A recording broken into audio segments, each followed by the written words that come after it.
Hello കൂട്ടുകാരെ, ഇന്ന് നമുക്കൊരു ഇലയട ഉണ്ടാക്കിയെടുക്കാം. ഇവിടെ ഞാൻ 2 ടൈപ്പിൽ ഉണ്ടാക്കുന്നുണ്ട്. ഒന്ന് ചട്ടിയിൽ ചുട്ടെടുക്കുന്നതും പിന്നെ ആവി കയറ്റുന്നതുമായിട്ട്. ചക്ക വരട്ടി ചേർത്തിട്ടുള്ള ഇലയടയാണ് കേട്ടോ ഇത്. അതിനു വേണ്ടി ഞാനൊരു കപ്പ് അരിമാവാണ് എടുത്തിട്ടുള്ളത്. അതിലേക്ക് ചെറിയ ചൂടുവെള്ളമാണ് ചേർത്തെടുക്കുന്നത്. ഇത് നമുക്കൊരു ചപ്പാത്തി മാവിൻ്റെ കൺസിസ്റ്റൻസിയേക്കാൾ കുറച്ചുകൂടി ലൂസ് പരുവത്തിൽ കുഴച്ചെടുക്കാം. ഇത് പരത്തിയെടുക്കുന്നതിന് വേണ്ടി ഞാനിവിടെ വട്ടയിലയാണ് എടുത്തിട്ടുള്ളത് കേട്ടോ. വട്ടയില ഇല്ലെങ്കിൽ വാഴയിലയും എടുക്കാം. ഇതിലേക്ക് ഞാൻ ചക്ക വരട്ടിയും തേങ്ങയും ചേർത്താണ് ഉണ്ടാക്കുന്നത്. അപ്പം അതിനു വേണ്ടി ഞാൻ കുറച്ച് തേങ്ങ എടുത്തിട്ടുണ്ട്. അതിലേക്ക് ചക്ക വരട്ടി ചേർത്ത് കൊടുക്കാം.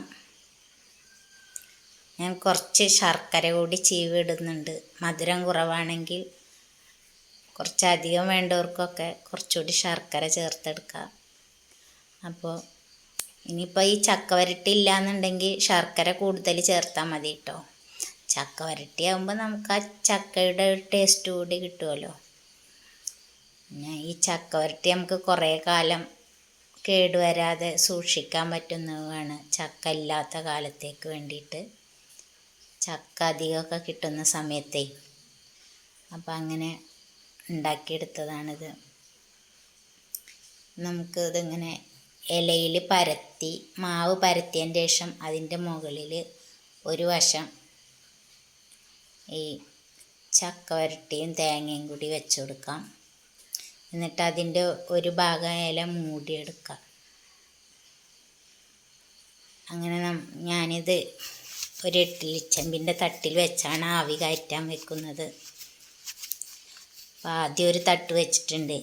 ഇനി അതിൻ്റെ മുകളിൽ ഒരു തട്ട് കൂടി വെച്ചിട്ട് നമുക്ക് ഈ രണ്ടെണ്ണം അങ്ങനെ 4 വീതം ചുട്ടെടുക്കാം കേട്ടോ. അത് ആവി കയറി വരുമ്പോഴേക്കും ഞാനിവിടെ ദോശച്ചട്ടി കൂടി വെച്ചിട്ടുണ്ട് കേട്ടോ. ഇനി അതിലേക്ക് നമുക്ക് 2 വീതം ഇട്ട് ചുട്ടെടുക്കാം. ഇതിൻ്റെ രണ്ടിൻ്റെയും ടേസ്റ്റ് 2 തരമാണ് കേട്ടോ. അപ്പോൾ എനിക്ക് കൂടുതലിഷ്ടം ചട്ടിയിൽ ചുട്ടെടുക്കുന്നതാണ്. ചിലർക്കൊക്കെ ആവി കയറ്റുന്നതാവും. ആവി കയറ്റുന്നതാവുമ്പോൾ അത്ര ബലം ഉണ്ടാവില്ല. അങ്ങനെ കഴിക്കാൻ ഇഷ്ടമുള്ളവർക്കൊക്കെ അങ്ങനെ കഴിക്കാം. രണ്ടിനും 2 ടേസ്റ്റാണ് കേട്ടോ.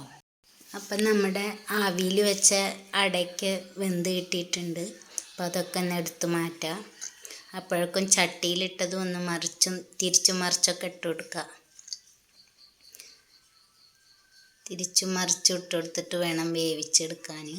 അപ്പോൾ ഇല വാടി വരുമ്പോൾ നമുക്കത് മാറ്റി കൊടുക്കാം. എന്നിട്ടും അതൊന്നും കൂടി തിരിച്ചും മറിച്ചിട്ട് കൊടുത്ത് വേവിക്കണം കേട്ടോ. കൂട്ടുകാരെ, എല്ലാവരും സപ്പോർട്ട് ചെയ്യണേ. നിങ്ങളുടെ സപ്പോർട്ടാണ് നമുക്ക് എനർജി നൽകുന്നത്. അപ്പോൾ ഇതാ നമ്മുടെ അടകളൊക്കെ ഇങ്ങനെ ചുട്ട് വന്നിട്ടുണ്ട്.